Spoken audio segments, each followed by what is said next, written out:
What if I told you that the secret to unlocking your intuition and protecting yourself from negative energies isn't in a crystal or an amulet, but in something you already have? What if I told you that you have a spiritual antenna growing out of your head right now, and that the system has done everything it can to make sure you never learn how to use it? This isn't a theory. For millennia, the great Egyptian god Thoth, the master of hidden knowledge, was already teaching about this. And today I'm going to show you how he used this power. Think about it. Why did the American military, during the Vietnam War, discover that their best Native American trackers completely lost their psychic abilities after having their hair cut? They stopped sensing danger. The antenna was turned off. Your hair isn't just decoration, it's a living archive that records every emotion and thought you have. And it works as a direct communication channel with your soul.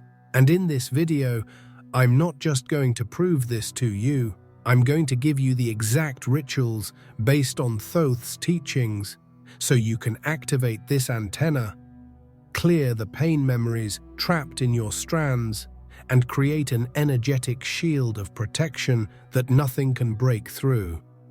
The final technique I'll reveal is the most powerful of all, and it might change the way you feel the world forever.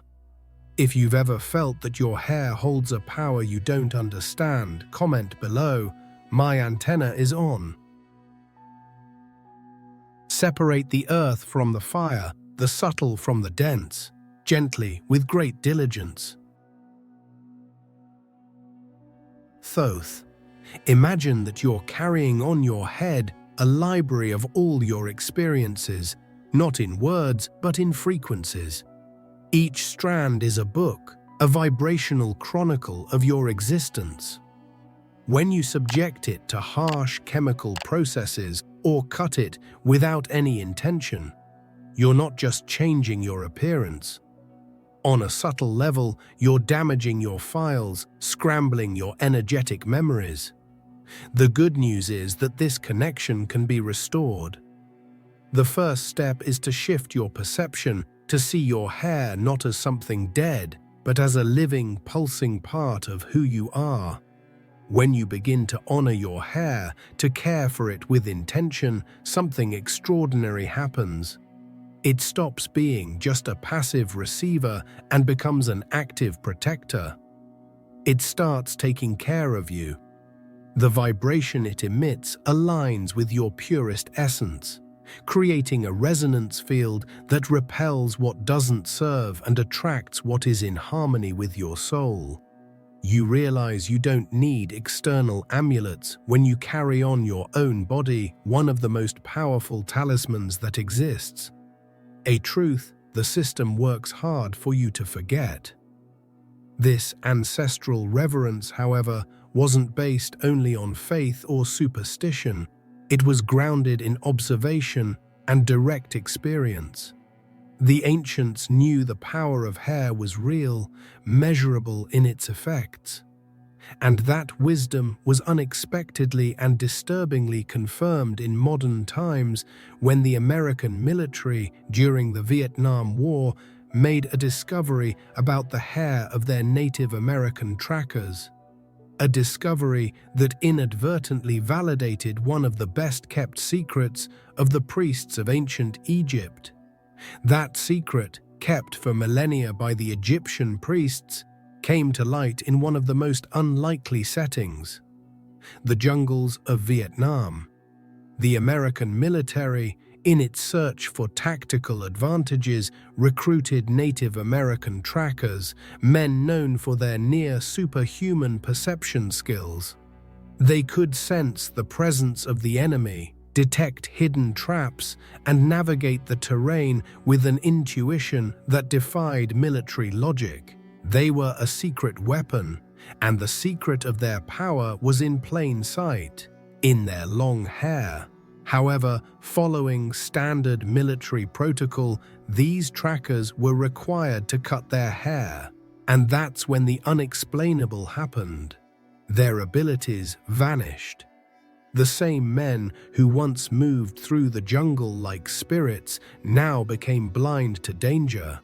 They failed tracking tests, walked into ambushes, and completely lost that instinctive perception that had made them so valuable. The antenna had been cut, the connection severed. What for the army was a matter of hygiene and uniformity, for them was the loss of a sixth sense. This sudden loss of ability is a practical demonstration of the Hermetic principle of correspondence. As above, so below, as below, so above.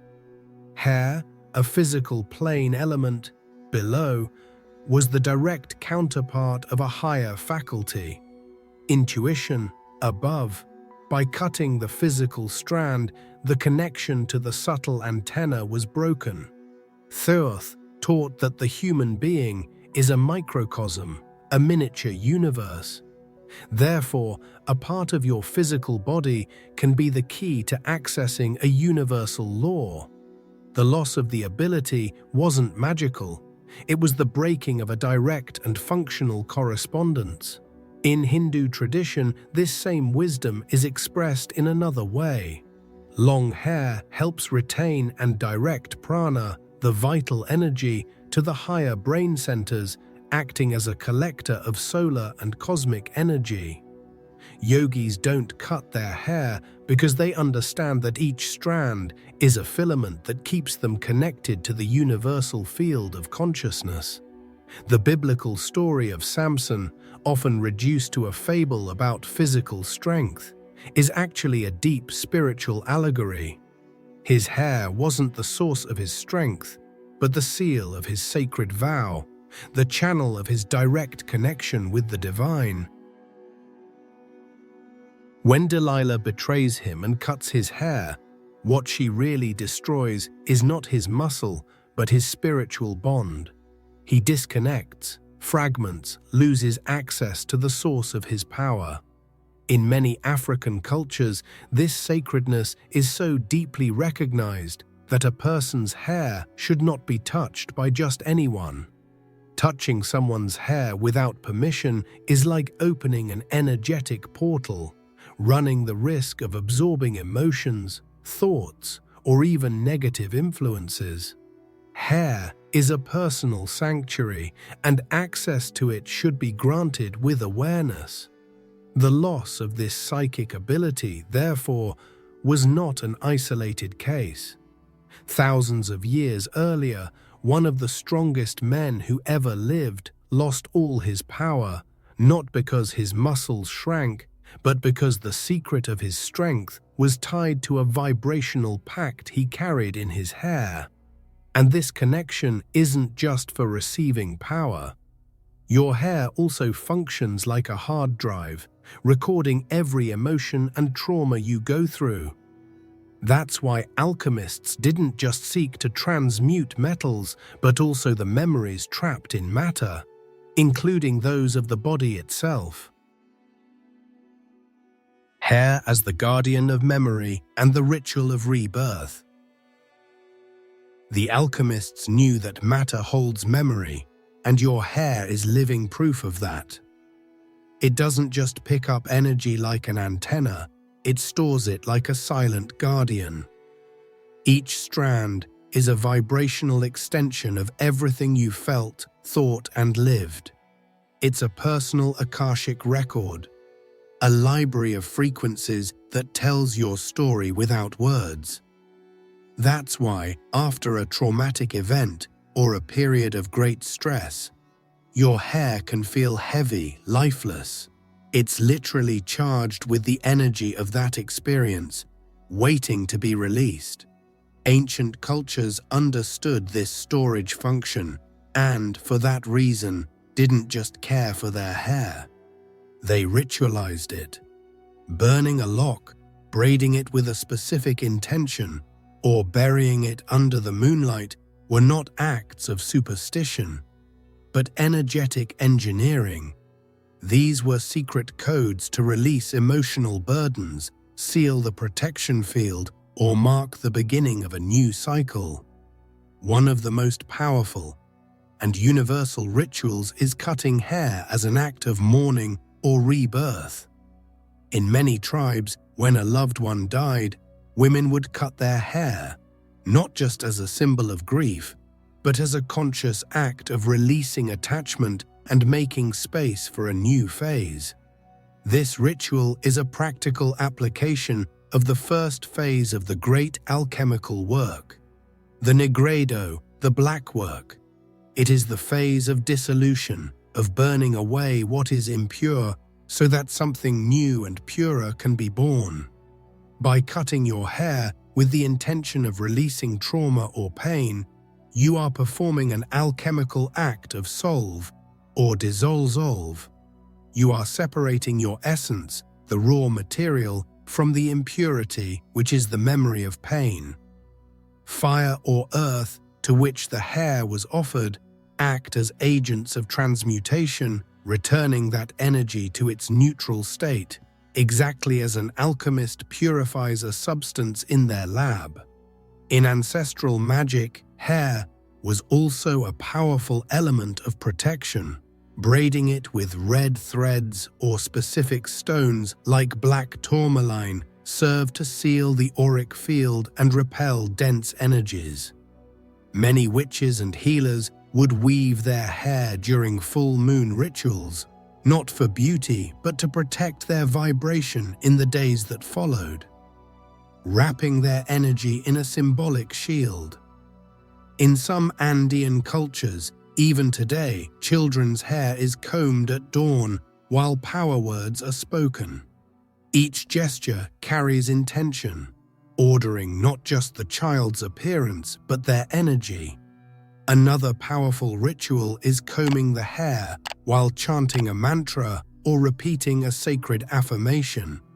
The rhythmic movement of the comb, combined with the vibration of sound and thought, creates a powerful synchronicity between the physical body and the etheric field.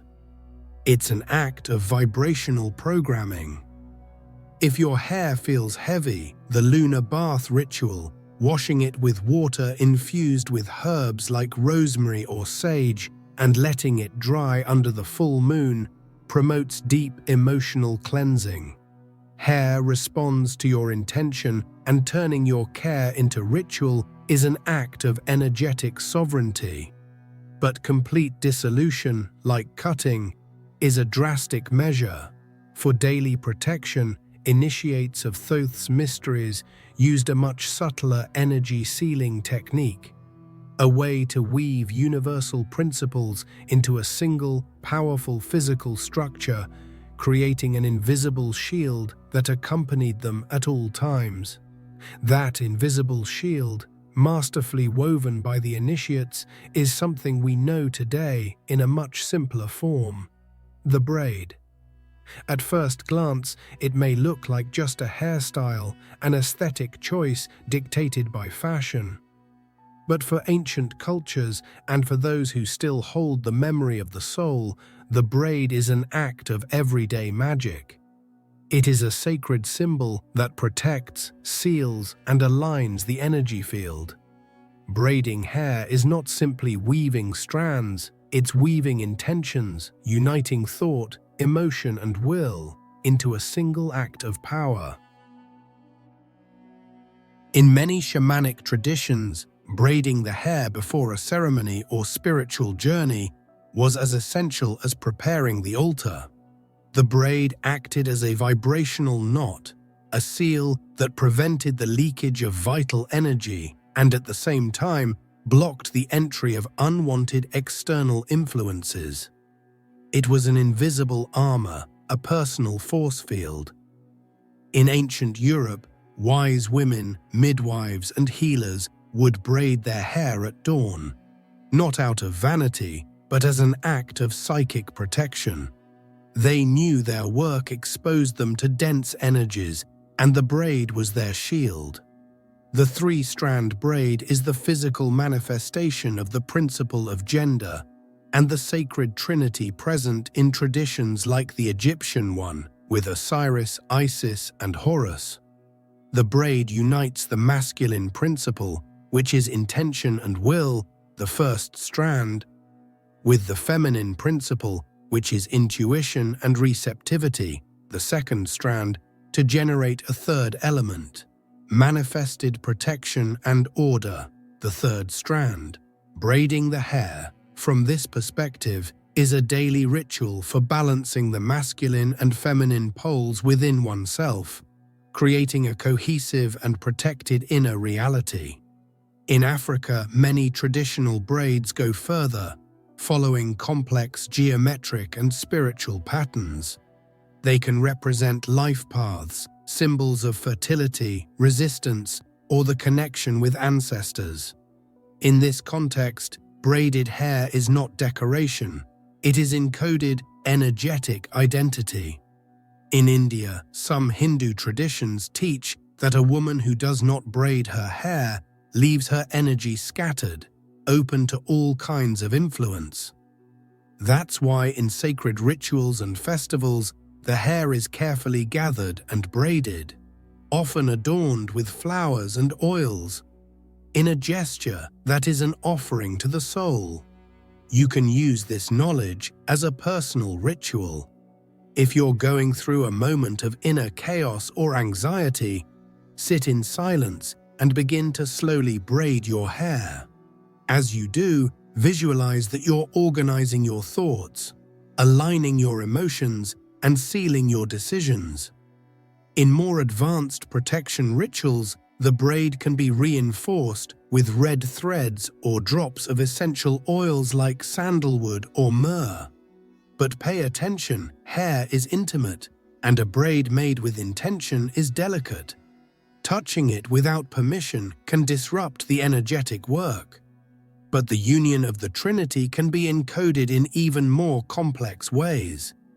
In certain traditions, the patterns woven into the hair were not just shields, they were living diagrams of the universe's very geometry, maps that held secrets of liberation and survival.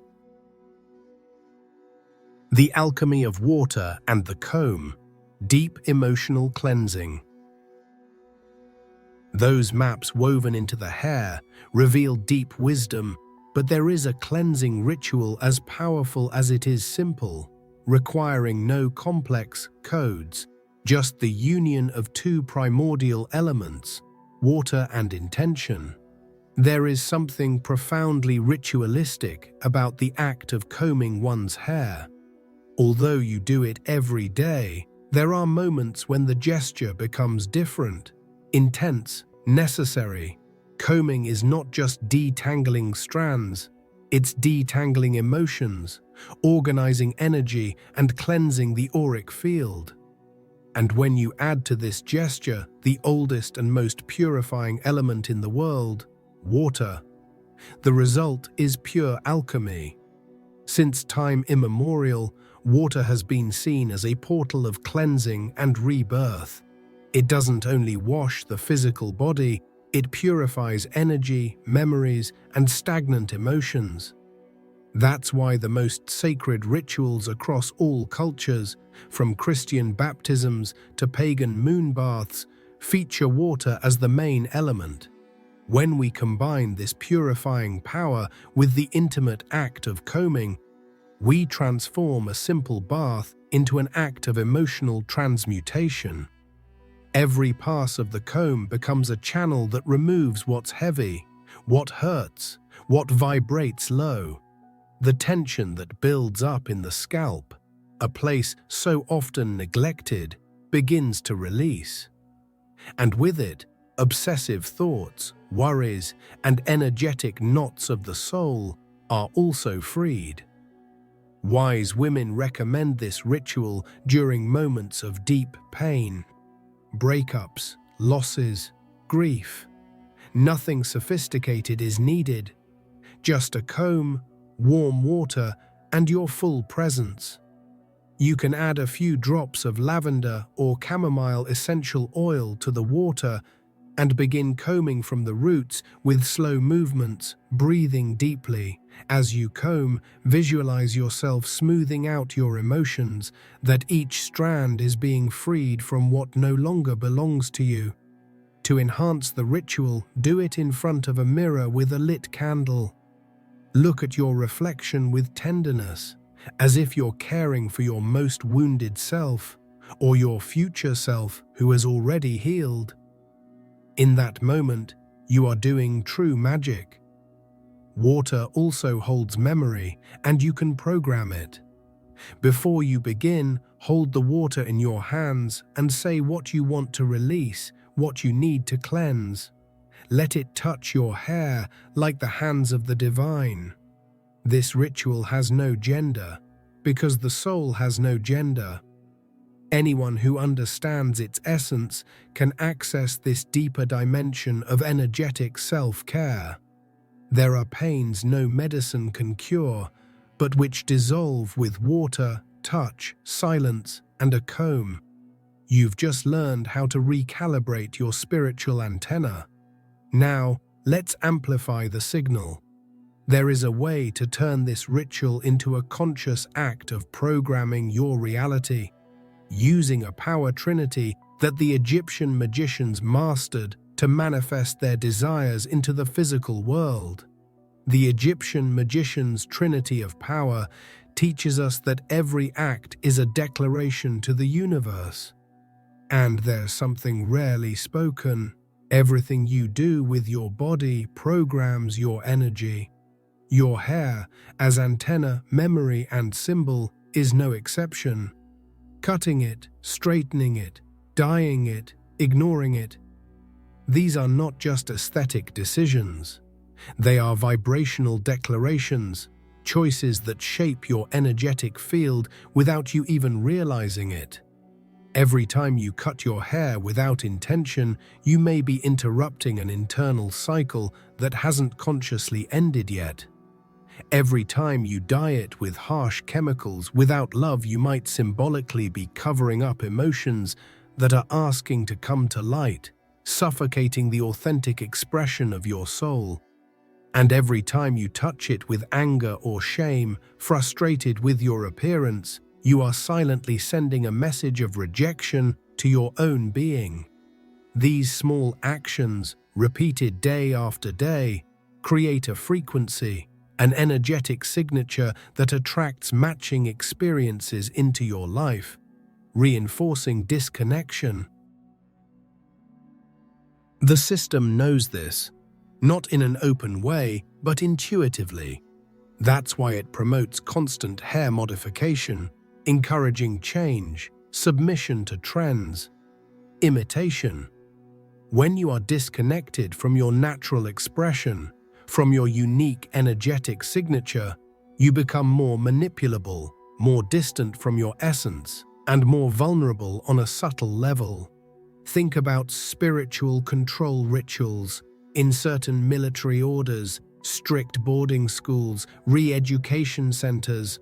What's the first action? Shaving the head. They know, even if they won't admit it, that this breaks a vital channel to identity, to inner power, and to vibrational memory. It is an act of erasure, of standardization, aimed at breaking individual strength. But you can reverse this. You can turn caring for your hair into an act of sacred resistance. Every gesture can become a micro-ritual, braiding to protect your energy before a difficult day, combing to calm your mind before sleep, letting it flow free when you need expansion, and creativity. You don't need grand ceremonies, just presence, just intention, just remembering that your hair is a visible part of your soul. If someone tells you this is nonsense, just observe. Observe how your body reacts when someone touches your hair without permission. Feel how your energy changes when someone combs it with tenderness, or when you tie it back in anger. Your body knows the truth. Your soul does too. Maybe that's why it keeps growing after death, holding on to what hasn't yet been said. Now that you understand the power held in each strand, it's time to dive into the source of this wisdom. The knowledge of the spiritual antenna is not new. It is ancient, and its origin leads us directly to one of the greatest masters of occult knowledge, a figure who deeply understood the connection between the physical and the divine, the great Thoth. Thoth and the cosmic wisdom of hair. The mention of Thoth as the guardian of this knowledge is not a figure of speech. It is the key to understanding the depth of what we are discussing. Thoth, the Egyptian god of wisdom, writing, and magic, often depicted with the head of an ibis, was the scribe of the gods, the master of cosmic mysteries. He was the architect of knowledge, the one who translated universal laws into symbols and words that humanity could comprehend. His presence here symbolizes the bridge between intuitive knowledge and the laws that govern the energy of the universe. Thoth teaches that consciousness flows from the all, the universal mind, to the individual soul, and from the soul to the physical body. For that communication to be clear, the channel must be clean. Water, to alchemists and Egyptian priests, was not just H2O, it was the universal solvent, the medium through which all dense energies could be dissolved and reconfigured. In the Emerald Tablets, a text attributed to Thoth himself, it is written, "First seek to purify your soul. Only then will you have the hope of reading the book of life." The ritual of combing your hair in water is the literal application of this teaching. This is where the most powerful knowledge is revealed. Your hair, as an extension of your nervous system, is the physical antenna. Water purifies that antenna from all static, all interference, which are stagnant emotions and negative thoughts.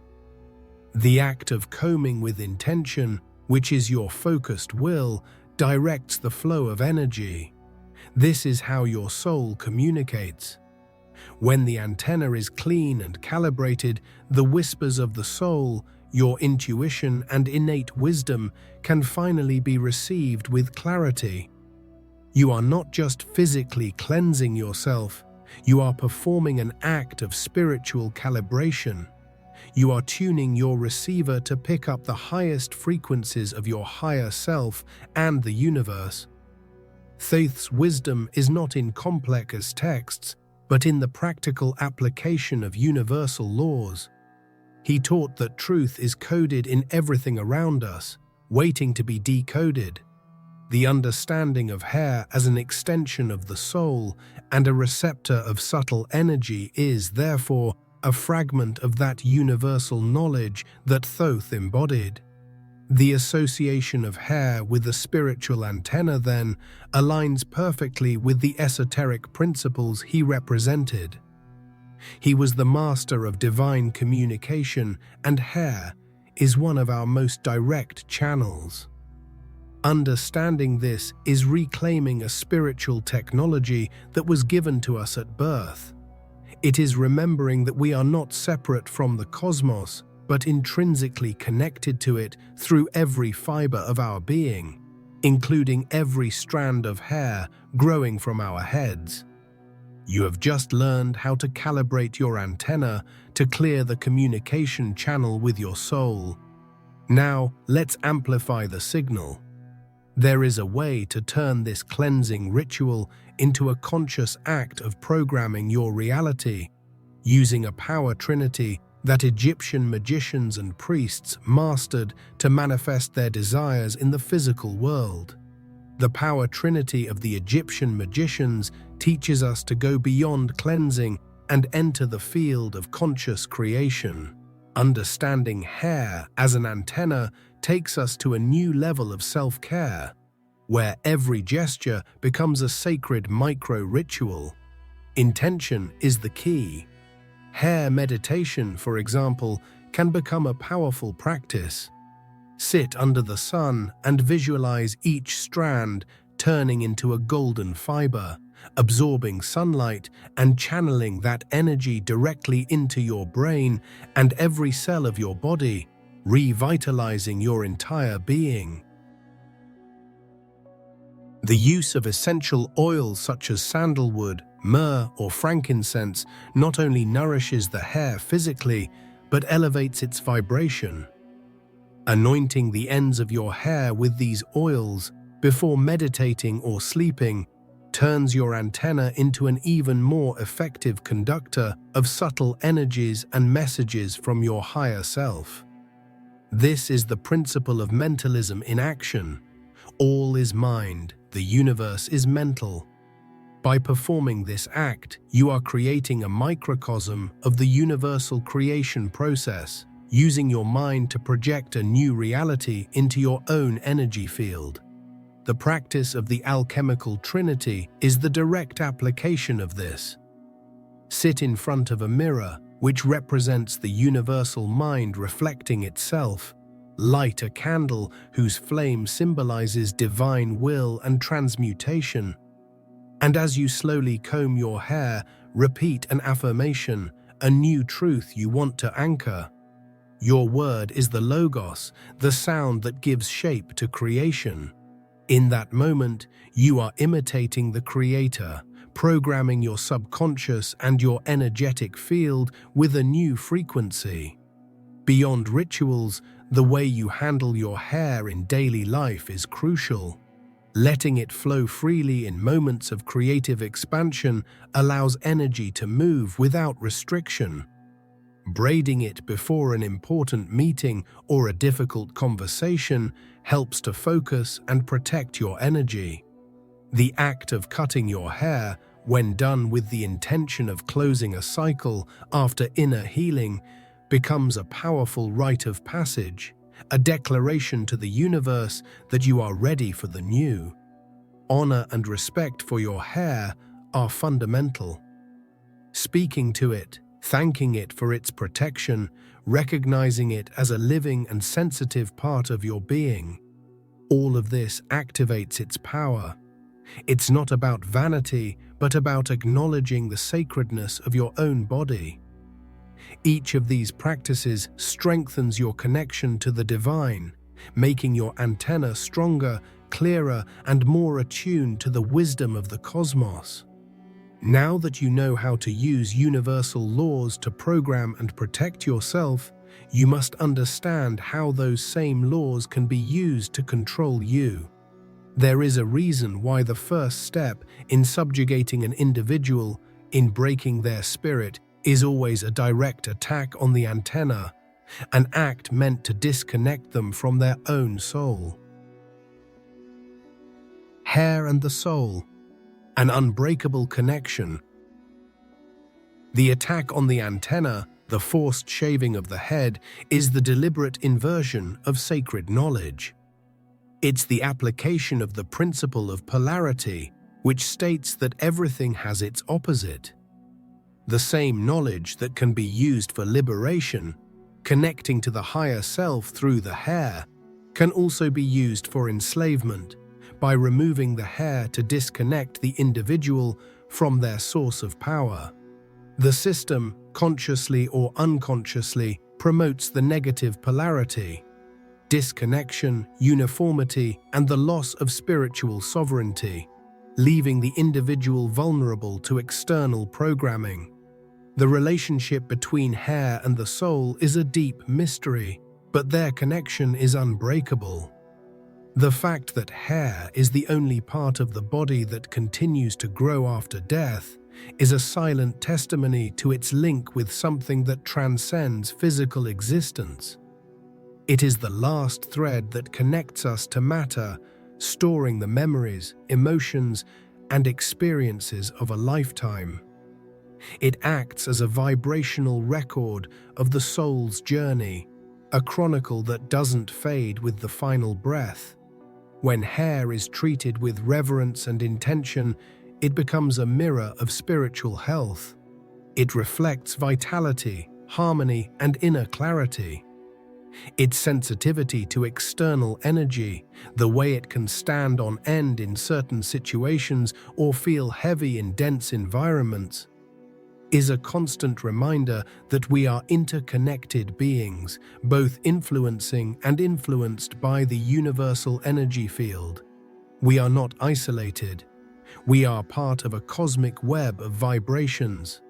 This unbreakable connection with the soul manifests in sharp intuition, subtle perception, and the ability to sense the invisible. Hair is not just a passive antenna, it is a repository of ancestral wisdom, a link to our spiritual lineage, and a channel for communication with our deepest self. By honoring the hair, we are honoring ourselves on a level that modern society has taught us to forget. We are recognizing the sacredness of our own existence. When you touch your hair with awareness, you are touching the story of your soul. When you care for it with love, you are nurturing your own essence. This understanding transforms self-care into a sacred act, a daily spiritual practice. You realize that you don't need to seek connection with the divine in distant temples because you carry a living temple in your own body, and your hair is one of its tallest towers, always pointing toward the sky. They use polarity for control, but you can use the same principle for freedom. Every gesture from now on is a conscious choice of which pole you will feed. And in the end, your hair holds one final secret, one that not even death can erase. An invitation to awakening that transforms not only your relationship with your hair, but with your entire being. The invitation has been made. The knowledge that your hair is a spiritual antenna and that your soul communicates through it is not just fascinating information. It is a call to deep transformation. It is an invitation to awaken your inner antenna, to reconnect with the ancestral wisdom that resides in each of us. By integrating this understanding into your daily life, you don't just change the way you care for your hair, you change the way you relate to yourself and the universe. Every act of care becomes an act of energetic sovereignty. Combing your hair in the morning becomes an act of organizing your thoughts for the day. Washing it becomes a ritual of emotional purification. Braiding it becomes an act of sealing your energy with protection and focus. You stop being a passive participant in your life and become a conscious co-creator, using the tools that have always been with you. This is the application of the principle of rhythm. Everything has flow and ebb, and you learn to master your own rhythm. This awakening is not a one-time event, but the beginning of a journey of self-discovery and empowerment. Your hair becomes a guide, a sensitive barometer of your inner state. When it is vibrant and healthy, it is a sign that you are in alignment. When it is weak and lifeless, it is an invitation to look within and see what needs attention. It becomes a constant reminder of your spiritual nature and your innate power to heal and manifest. By honoring this connection, you open yourself to a deeper dimension of existence. Intuition, once a distant whisper, becomes a clear voice. Energy, once stagnant, begins to flow freely. Communication with your soul, once blocked by the static of modern life, becomes a constant dialogue. Hair, in its simplicity and complexity, reveals itself as a spiritual code that, once decoded, opens the path to a fuller, more conscious, and more connected life. The choice to activate this antenna is yours. The universe is constantly transmitting wisdom, love, and guidance. The question was never whether the transmission exists, but whether your receiver is on and tuned to the right frequency. Now you have the manual. You know how to clear the channel, how to calibrate the frequency, and how to amplify the signal. The journey of reconnection begins with a single gesture of intention. If you've made it this far, leave a comment. Antenna on, soul tuned in. And if you'd like to help support the channel more directly, There's a link in the first pinned comment where you can contribute and help me spread more content like this. Any help you can give is very important to me and to the growth of the channel. Just the fact that you watched until the end already helps a lot, and if you can, share this video with someone who needs to hear this message. Oh, and don't go just yet. I've picked a special video for you to continue this journey. Click on the video that's showing on the screen now so we can meet there.